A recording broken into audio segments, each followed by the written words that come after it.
Hi everyone, my name is Swarat Sindhu. In this video, we are going to talk about control self-assessment, commonly known as CSA. This is one of the most effective techniques organizations use to improve internal controls, assign accountability, and build a culture of ownership. Let's start. In this video, I will cover CSA meaning, who performs it and why, its objectives, benefits and challenges, the implementation methods, and finally the IAS auditor's role. As the name itself suggests, control self assessment is all about self checking your internal controls. Controls include action by management, the board, and others to manage and increase the likelihood of achieving objectives. Instead of waiting for an auditor to come later and tell them what's wrong, the process owners proactively review their risks, test their controls, and identify any weaknesses on their own. This not only improves accountability but also builds a much stronger control environment across the organization. Let's understand what do we mean by a structured cycle. It starts with clearly defining the process and its objectives an organization wants to achieve. Then teams identify risks that could impact the achievement of those objectives and map the controls that are supposed to mitigate those risks. After setting processes, objectives, risks, and controls, process owners evaluate the effectiveness of each control, whether it's working properly, partially, or not working at all. And for that, evidence is gathered, weaknesses are documented, and actions are planned to fix those gaps. Finally, the results are consolidated into a CSA report and shared with management or internal audit. Let's understand who performs CSA and why. CSA is a structured process which is performed by the process owners or unit managers or the people who runs the process daily. Finance teams, IT teams, procurement teams, they are the ones who actually knows the risks best and they should take accountability and ownership of evaluating their own controls, and that's why process owners are also known as the first line of defense. The objective is to shift accountability from auditors to process owners to evaluate their own risks and controls, detect errors or issues or risks early, and fix them rather than waiting for auditors to do so. Let's understand CSA with the help of an example. Example of a house. Imagine tenants are living in a house and the owner has decided to arrange for professional house cleaning.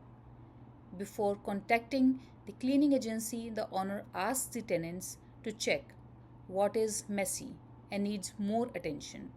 Since the tenants are living there every day, they know the real condition better. Similarly, companies ask process owner to self-assess their controls before the audit starts. Let's understand CSA benefits and challenges. CSA helps organizations in many ways. It improves early detection of gaps. Issues are identified before auditors find them, and because of that, control cost is reduced. It pushes accountability down to the operational level, so everyone becomes more aware of risks. It enhances transparency and builds a stronger internal control environment. And due to the well structured process, stakeholders and management confidence increases. Key challenges or disadvantages of CSA.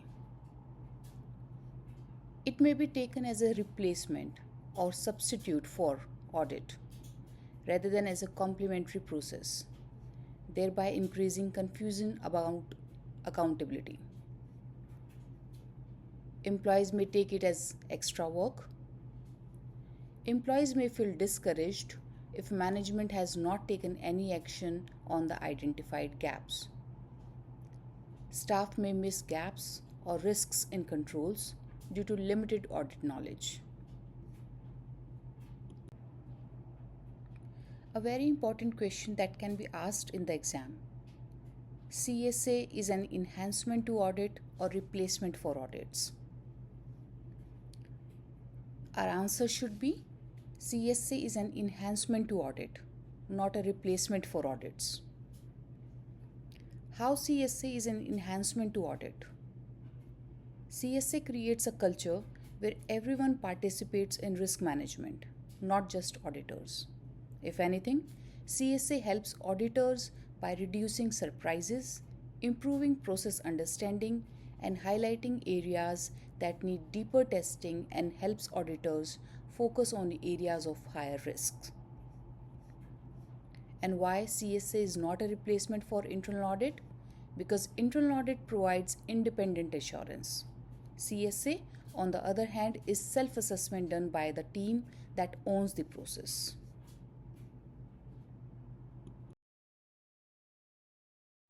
CSA implementation methods.